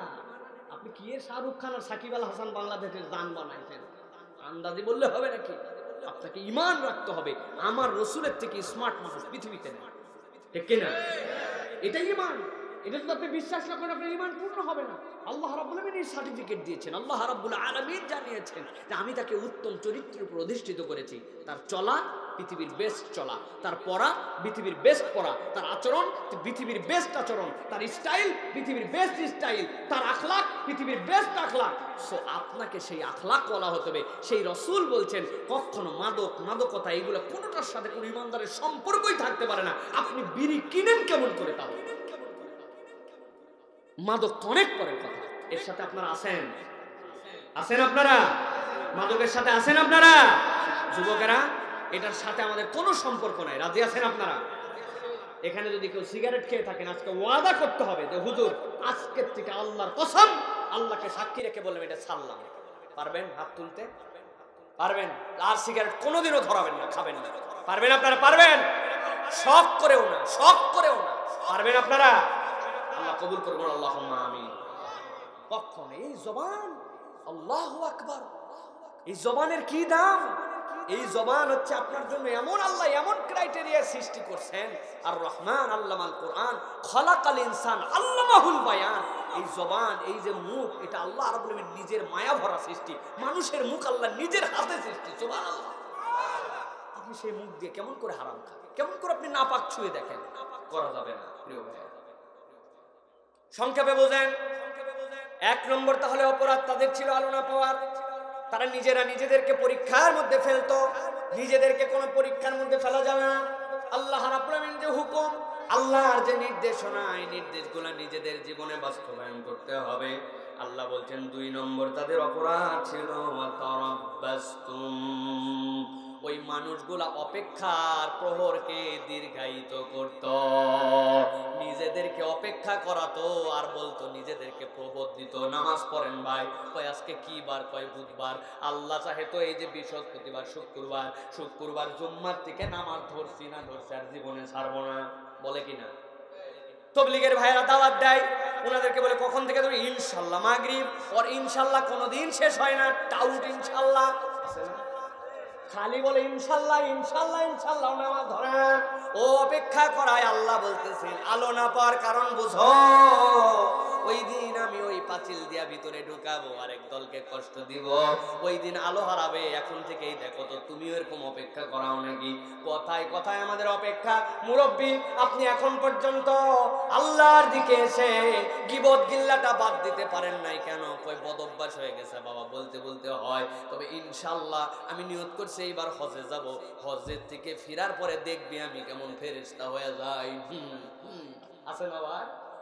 এই রমজান আসতেছে, রমজান কোরআন শরীফ পড়তে পারি না, তাই কি রমজান আসেন, এবার রমজানে ধরছি তো তার জীবনে যদি ছাড়ি। এইরকম করে আল্লাহ বলছেন অপেক্ষা করায়। আর শয়তান কৌশলে এইটার মধ্যে বাতাস লাগায়। শয়তানের কাজ কি? খালি বাতাস দেওয়া। শয়তানের কোনো কাজ নেই। বাসায় থাকি, বাহিরে ঘরে থাকতে দিছে। মুরিদরে বলছে বাবা এই টাকার পোটলাটা ভিতরে রাখো তোমার কাছে। মুরিদ চিন্তা করছে, যাক এতদিন পর হুজুর আমার এত বড় হাদিয়া দিছে, আসলে তো হুজুর রাখতে দিছে। হুজুরের পোটলার থেকে টাকা বাইর করা, মাছ, মুরগি, গোস্ত, হাঁস কিচ্ছু বাদ রাখেনি, সব কিনে সকালবেলা নাস্তাতেই সব হাজির। কয় হুজুর আপনি খান, হুজুর আপনি মুরগি খান, হুজুর আপনি মাছ খান, হুজুর আপনি কবুতর খান। হুজুর কয় কি অন্যদিন খালি পানি খাওয়ায়, আজকে এত খাওয়ায় কে? তাও আবার সকালবেলা কয় হুজুর আপনি খান, আর হুজুরের খালে পাখা দিয়ে বাতাস দিচ্ছে, হুজুর খান হুজুর খান। হুজুর শেষে জিজ্ঞাসা করছে এগুলো কোত্থেকে ম্যানেজ করলে? কয় হুজুর এগুলো সব আপনি যে কালকে টাকা দিয়েছিলেন ওইখান থেকে। কয় তোর কি? কয় হুজুর এই যে বাতাস দিচ্ছে যে আপনারে, বাতাস আমার, সব খাবার আপনার। শয়তানের কাজ কিচ্ছু না, আপনার এই জাহান্নামে ফেলবে, ওই জাহান্নামে যাওয়ার পর আবার উল্টা নিজে বলবে আল্লাহ ওদেরকে আমি বলছিলাম তাই বলে শুনছে কেন ওরা, আমি কি শুনতে বাধ্য করছি নাকি? আল্লাহ বলছেন তারাব্বাস্ত, ও বান্দারে কিয়ামতের দিনে আল্লাহর কাছে যদি আলো পেতে চাস শয়তানের প্ররোচনা এরকম দীর্ঘায়িত করিস না, অপেক্ষার প্রহর গোনাস না, তুই সিদ্ধান্ত নে আজকের থেকে মিথ্যা ছেড়ে দিব, আজকের থেকে ভালো মানুষ হব, আজকের থেকে নামাজ ধরবো, আজকের থেকে ইসলাম মানবো, আজকের থেকে পিতামাতার সাথে বেয়াদবি করব না, আজকের থেকে আমার অন্তরটাকে হিংসা বিদ্বেষ মুক্ত করে একজন আদর্শ যুবক হব। আর ফজর পর্যন্ত নয়, মাহফিলের ময়দান থেকে সিদ্ধান্ত নিলাম। যদি না হয় আল্লাহর কথা আমার কথা নয়, আমার রব্বুল আমিন বলছেন ফাতানতুম আনফুসাকুম ওয়া তারাব্বাসতুম, তারা অপরাধ করেছিল, তারা অপেক্ষা করিয়েছে আর অপেক্ষা করিয়েছে। খবরদার আজকের থেকে আমাদের তাহলে শপথ হলো আমরা আর অপেক্ষা করাবো না, আমাদেরকে দীর্ঘায়িত করাবো না, আমরা উপযুক্তভাবে যেই সিদ্ধান্ত যখন আল্লাহর পক্ষ থেকে আসবে আর মাথায় ধরবে তখন থেকে পালন করার চেষ্টা করব। রাজি আছেন ভাই? তাহলে আপনাদের সিদ্ধান্ত নিবে, যাদের হজ ফরজ হয়ে গেছে এখনই নিবন্ধন করে এখনই হজে যাওয়ার সিদ্ধান্ত নিতে হবে। যাকাত যদি ফরজ হয় না, আমাদের অনেকের ধারণা রমজান মাসে যাকাত দেওয়া লাগে, তাই না? এটা একটা মূর্খের সিদ্ধান্ত। যাকাত দুইটা ভাবে ফরজ হয়, একটা আপনার সম্পদের নেশাব হতে হবে আর একটা সময়ের নেশাব হতে হবে। আপনার সম্পদ যদি জ্যৈষ্ঠ মাসে হয়েছে আবার পরবর্তী জ্যৈষ্ঠ মাসে আপনার যাকাত দেওয়া লাগবে, রমজান পর্যন্ত অপেক্ষা করা আপনার জন্য জায়েজ নাই। বুঝাতে পারছি? আপনি ব্যবসার হিসাব করেন জুন টু জুন, আপনি কেন রমজান মাসে যাবেন? আপনি যদি সত্যি রমজান টু রমজান হিসাব করেন তাহলে ঠিক আছে, কিন্তু আপনি ব্যবসা করে জুন টু জুন ক্লোজ করেছেন, করে আপনার টাকা পয়সার যে ক্যাপিটাল, আপনার সম্পদে যাকাত ফরজ হয়েছে, তাহলে জুন মাসেরটা জুনের পরবর্তীতে দিতে হবে। এই দুই সমন্বয়ের নাম হচ্ছে ইসলাম। এই জন্য এখানেও অপেক্ষা করার আমাদের সুযোগ নাই। যদি এরকম অপেক্ষা করি তাহলে বুঝবেন আলো না পাওয়ার চারটা কারণের আরেকটা কারণের মধ্যে আমি পড়ে গেছি। 3 নম্বরে আল্লাহ রাব্বুল আমিন বলছেন ওয়ারতাবতুম ওয়া গররাতুকুমুল আমানিয়ু হাত্তা জাআ আমরুল্লাহি ওয়া গররাকুম বিল্লাহিল গুরুর।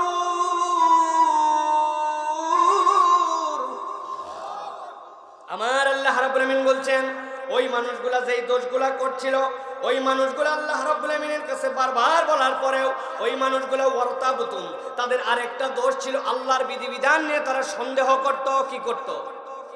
খুব সাংঘাতিক, খুব সাংঘাতিক। অতি পণ্ডিত আমাদের দেশে ভরে গেছে, নিজে নিজে পণ্ডিতি খাটায়, ইসলামের সবই ঠিক আছে কিন্তু এই বিষয়টা নিয়ে একটু চিন্তা করতেছে আসলে ইসলামের এই বিষয়টা কেমন।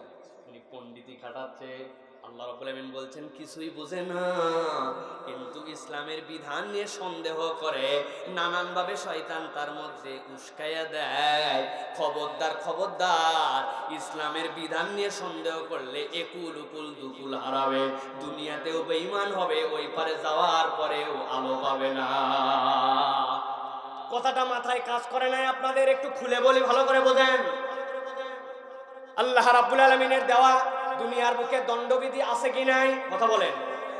আল্লাহ রাব্বুল আমিনের দেওয়ার রাষ্ট্রীয় নীতিমালা, রাষ্ট্র চালানোর পথ পদ্ধতি দেওয়া আছে কি নাই? আল্লাহর দেওয়া অর্থনৈতিক ব্যবস্থা আছে কি নাই? আল্লাহর দেওয়া জিহাদের নীতিমালা আছে কি নাই? আল্লাহর দেওয়া পারিবারিক নীতিমালা আছে কি নাই? আল্লাহর দেওয়া নামাজের নীতিমালা আছে কি নাই? নামাজের নীতিমালায় আমি 100-তে 100, হজের নীতিমালায় আমি 100-তে 100। যেই না আপনাকে বলা হবে আমার আল্লাহ তো অর্থনৈতিক নীতিমালাও দিয়েছে, আমার আল্লাহ তো দুনিয়ার মানুষের জন্য দণ্ডবিধির নীতিমালাও দিয়েছে, তখন অতি পণ্ডিত ওই নামাজি, অতি পণ্ডিত ওই হাজী সাহেব পর্যন্ত বলে 1450 বছর আগে পাথর মারা চলতো, হাত কাটা চলতো, এখন না, আসলে যায় না আমাদের সাথে। বলে কিনা আমার আল্লাহ রাব্বুল আলামিন সুন্দর করে এখানে এই জন্য বলে দিয়েছেন, ওই বান্দাদের আরেকটা চরিত্র হচ্ছে ওই বান্দারা না বুঝে বুঝে মাতব্বরি করে আল্লাহর বিধান নিয়ে সন্দেহ করে। বন্ধুদের আড্ডায় চলে গেছে, বিয়ে শাদী আপনার বাড়িতে লেগে গেছে, বিয়ে বাড়িতে আপনার বাদ্যযন্ত্র বাজে, বাজনা বাজে, বলছে কি ব্যাপার হাজী সাহেবের বাড়ির মেয়েতে এরকম ব্যাপার কেন? কয় আরে আগে চলতো না, এখন কি করবো ভাই, বাচ্চা কাচ্চা যে করে। আসলেও কি ইসলামে একবারেই আনন্দ ফুর্তি কিছুই নাই? আল্লাহ বলছেন এরকম কতকগুলা ইমানদার আছে তারা পর্যন্ত সন্দেহ করে, আর কতকগুলা মাতব্বর আছে যারা আল্লাহর দেওয়া অর্থনীতিকে, আল্লাহর দেওয়া দুনিয়ার বুকে দণ্ডবিধিকে কেবল উপেক্ষাই করে না, বলতে বলতে আল্লাহর বিধানে ভুল পর্যন্ত ধরে। আছে কিনা? ইমান মজবুত করে নেন, ভালো করে বোঝেন। দুনিয়ায় আল্লাহর দেওয়া দণ্ডবিধি কায়েম হোক বা না হোক, আল্লাহর দেওয়া অর্থনীতি দুনিয়ায় থাক বা না থাক, দুনিয়ায় কেউ সেটা মানুক বা না মানুক, দুনিয়ার কোথাও সেটা প্রপারলি প্রতিষ্ঠিত থাক বা না থাকুক, আপনি স্বীকার করেছেন আমানতু বিল্লাহ ওয়া মালাইকাতিহি ওয়া কুতুবিহি, আমি বিশ্বাস করেছি আমার আল্লাহর প্রতি, ফেরেশতার প্রতি, তার কিতাবের প্রতি। এই কিতাবের যে বিধান আপনার মাথায় ধরুক বা না ধরুক, আপনার বুঝে কাজ করুক বা না করুক, আপনার স্বীকার করতে হবে আপনাকে এর উপরে কোনো বিধান নাই, এইটা একমাত্র নির্ভুল বিধান। এইটা যদি স্বীকার করেন আপনার আছে ঈমান, আর সন্দেহ করলে আপনি বেঈমান। যত বড় নামাজি হন না কেন আপনি, তো কাল কপালে দাগ ফেলে ফেলছেন, প্রত্যেক বছর হজ করেন, কিন্তু আল্লাহর দণ্ডবিধি আপনার পছন্দ না, আপনি বলতে পারেন না, কিন্তু ভিতরে একটু খচখচ করে না, পাথর মারে আবার মানুষ মারা। আল্লাহ আবার বলছেন সেখানে মানুষ যেন থাকে, থাইকে জানি দেখে না, এ আবার কেমন কথা, অমানবিক অমানবিক লাগে। আপনি যদি এরকম একটা বিধানে সন্দেহ করেন, বুঝে থাকবেন আপনি কিয়ামতের দিনে আলো আপনার হারায়া গেছে। 4 নম্বরটা সর্বশেষ, আমার আল্লাহ রাব্বুল আমিন বলছেন সর্বশেষ তাদের কি দোষ ছিল? ওয়া গররাতুমুল আমানিয়ু হাত্তা জামরুল্লাহি ওয়া গররাকুম বিল্লাহিল গরুর। আমার আল্লাহ রাব্বুল আমিন বলছেন মুসলমানরা তাদেরকে সর্বশেষ যখন জানায় দিবে, তাদেরকে বলবে কেন তোমাদের অবস্থা, তারা বলবে তখন তোমাদের অবস্থা তো এই জন্য এই অবস্থা আজকের দিনে হয়েছে, একটা কারণ হচ্ছে তোমরা শয়তানের প্ররোচনায় আল্লাহর ব্যাপারে তোমাদেরকে ধোঁকা দিয়েছিল। মুফাসসিররা ব্যাখ্যা করছেন আল্লাহর ব্যাপারে ধোঁকা মানে কি, ওই বান্দাকে পরকাল বিমুখ করায়া বান্দাকে খালি দুনিয়া দুনিয়া দুনিয়াদার বানায়া দিছিল। বান্দার চিন্তা চেতনা কল্পনা বাস্তবায়ন সব দুনিয়া। ইউনিয়ন পরিষদ নির্বাচন কি হয়ে গেছে নাকি? চেয়ারম্যান আর মেম্বার যখন দাঁড়াইছিল, মাহফিলে আসলেও চেয়ারম্যানের ভোট, মসজিদে গেলেও চেয়ারম্যানের ভোট, ইফতারি গেলেও চেয়ারম্যানের ভোট, হাত তুললেও চেয়ারম্যানের ভোট, পায়খানাতেও চেয়ারম্যানের ভোট, ওনার একই কামনা, কেবল আল্লাহ চেয়ারম্যান বানাও। ঠিক কিনা?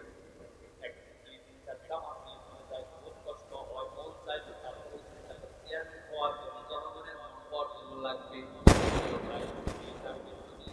এই টার্গেট খারাপও না, কিন্তু আপনার নিয়তের মধ্যে গন্ডগোল আছে। চেয়ারম্যানদের তো আল্লাহর কাছে দোয়া করা উচিত, আল্লাহ আমার দ্বারা যদি এটা এই দুনিয়ার কল্যাণ হয়, প্রার্থীদের মধ্যে সত্যি যদি আমি তাকওয়াবান হই, সত্যি যদি আমি যোগ্য হয়, আমার চেয়ারম্যান হওয়ার পরে শয়তানের প্ররোচনায় যদি হারাম হওয়ার সম্ভাবনা আমার না থাকে, এই চেয়ারম্যানই যদি আমার জান্নাতে যাওয়ার কারণ হয়, তাইলে তুমি আমার চেয়ারম্যান বানাও। আর এইগুলা যা বললাম এইগুলার থেকে যদি একটা বিপজ্জনক হয়, আমি আমার জান্নাত হারাতে চাই না, মেহেরবানি করে আমারে ফেলাও। ঠিক না? আপনি পড়ালেখা করেন, কি জন্য করেন? আপনার টার্গেট ঠিক নাই, গররাকুম বিল্লাহিল গুরুর। আপনি আল্লাহ থেকে ধোঁকা দিয়েছে শয়তান, আপনার টার্গেট ভিন্ন। আপনি ওয়াজ মাহফিল রেকর্ড করেন কি জন্য? যাতে ডলার বেশি কামাই হয়। অন্যের ওয়াজ শোনে না, সাইফুল্লাহর ওয়াজ নেটে ছাড়লে বেশি শুনবে, আমার ডলার বেশি হবে, আমার ইনকাম বেশি। এটাই যদি একমাত্র উদ্দেশ্য হয়, আপনার ডলার হবে ঠিকই, আপনার জান্নাত হবে না। ঠিক কিনা? কিন্তু আপনার নিয়ত যদি হয় না, আমি কষ্ট করে পরিশ্রম করতেছি, দিনের কথা দুইটা লোকের কাছে যাবে, আমার সময়ের যে পরিশ্রম, আপনার নিজের যে খরচ, আমার যে পথ, এর দ্বারা যদি আল্লাহ রিজিক দুইটা দেয় হালাল ভাবে তাহলে হবে। কিন্তু আমার মূল টার্গেট হচ্ছে আল্লাহর দ্বীনের প্রচার করা। আপনার নিয়তের কারণে দুনিয়া আখিরাতে আপনার বরকত হবে, ঠিক কি না? এই জন্য প্রিয় তরুণ যারা পড়ালেখা করছো, নিয়ত এখনই ঠিক করে ফেলো। করতেছি কেন? এসএসসি পাস করার জন্য। এসএসসি পাস করবো কোনো, এইচএসসি যেন ভালো করি, এরপরে যেন ভালো কলেজে যাই, ভালো কলেজে যাওয়ার পর ভালো চাকরি হয়, ভালো চাকরি হওয়ার পর ভালো টাকা পয়সা হয়, ভালো টাকা পয়সার পর ভালো বিয়ে হয়, ভালো বিয়ে হওয়া মানে শ্বশুর বাড়ির থেকে 5-7-10 লাখ টাকা যেন উঠানি যায়। এমন তা ওই সাহেব আর পিআই সাহেব হয় না। ছেলে এখন বিশেষ ক্যাডার, কেবলমাত্র ঢাকাতে দেখা যাচ্ছে 2-3টা ফ্ল্যাট দিয়ে বিয়ে করতে চায়। এর মধ্যে ছেলের বাবা মার হক করে বলে যাচ্ছে, মেয়ের পক্ষ থেকে বলছে আপনাদের কোনো চাহিদা আছে নাকি? সাহস কম না, হাজি সাহেবের কাছে কথা বলতে গেছে, টাকা যা কথা বলবেন জামাইদের সাথে বলেন। জামাইরা বলতেছে আমাদের হাজি সাহেবের এই সকল কোনো ফালতু লোক নাই, আল্লাহ আমার ততক্ষণ দিতে। তবে মেয়েরে যখন সাজাই গুজাই বিদায় করবেন, ঢাকায় তো থাকবে, ঢাকায় যখন থাকবে সেখানে যদি আপনারা তার বাড়িঘরটা সাজানোর ক্ষেত্রে দেখা যাচ্ছে বড় একটা মনিটর দেন, ওইটাকে আমরা দেখবো নাকি আপনার মেয়ে তো দেখবে। বাড়িতে যদি বড় একটা রেফ্রিজারেটর দেন, গ্রাম থেকে আমরা খাবার টাবার পাঠালাম, প্রত্যেকদিন রান্না করার সময় আছে নাকি, ওইখানে দিলে তো আপনার মেয়ের জন্যই সুবিধা হবে। বিকালবেলা বের হবে, বের হওয়ার সময় কত ঝামেলা, চিন্তায় মিন্তায় হয়, অন্য 5 ট্রাক এটাতে যাওয়ার থেকে যদি একটা গাড়ির ব্যবস্থা করে দেন তাহলে আপনার মেয়েই তো ঘুরবে। তাও এই সাহেব বলছে বুঝে ফেলছি আপনাদের মতো ভদ্র মানুষ হয় না, আপনাদের কোনো চাহিদাই নাই।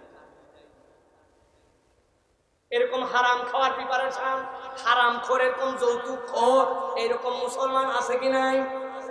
ভালো করে বলে রাখি ভাই, রাস্তায় যাওয়ার সময় শিয়ালের গু বা কুত্তার গু বা শুয়োরের গুপালে বাঁচাই নিয়ে যাবেন, পলিথিনে করে বাঁধে ভাই যে ঘিয়ের মধ্যে খাইয়ে নেবেন, গুনাহ কম হবে।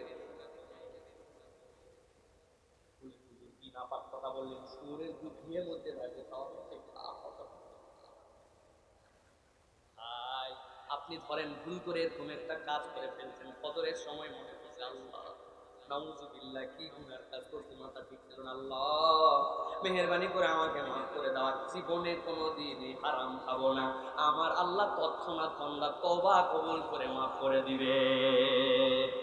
কিন্তু আপনি যদি এই মহিলার থেকে যদি এই যৌতুকটা খান, মাফ পাওয়া বড় কঠিন ভাই।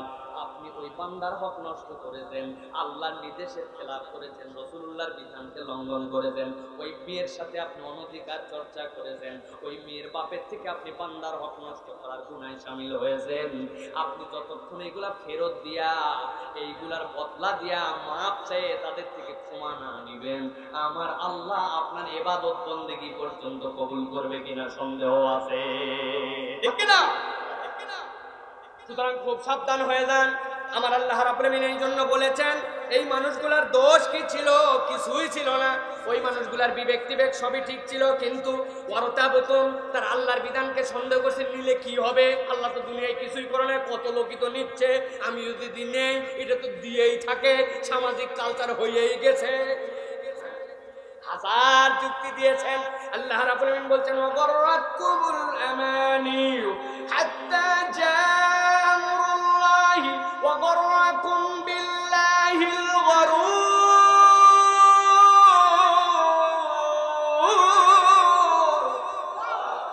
ও দুনিয়ার মানুষ, শয়তান আল্লাহর ব্যাপারে তোমাদেরকে ধোঁকা দিয়েছিল। সর্বশেষ ব্যাখ্যাটা বলে শেষ করি। আরেক শ্রেণীর মুফাসসির বলছেন, এর দ্বারা বোঝানো হয়েছে শয়তান মানুষকে মৃত্যুর কল্পনা থেকে দূরে সরায় আনিছে। মানুষের যে আলটিমেট একটা সত্য আছে, তারে মরতেই হবে, মানুষ যেন তার আচরণে মরার কথা ভুলে গেছে, ঠিক না? মরার কথা মনে নাই, শয়তান ধোঁকা দিয়া নির্ধারিত যে আজাল ওইটাকে ভুলায় রাখছে। আমার চাল চলন আচার আচরণ দুনিয়া বাড়ি ঘর এমন আমার চলাফেরা দেখে মনে হয় মানুষ বোধহয় মরবেই না, ঠিক কিনা?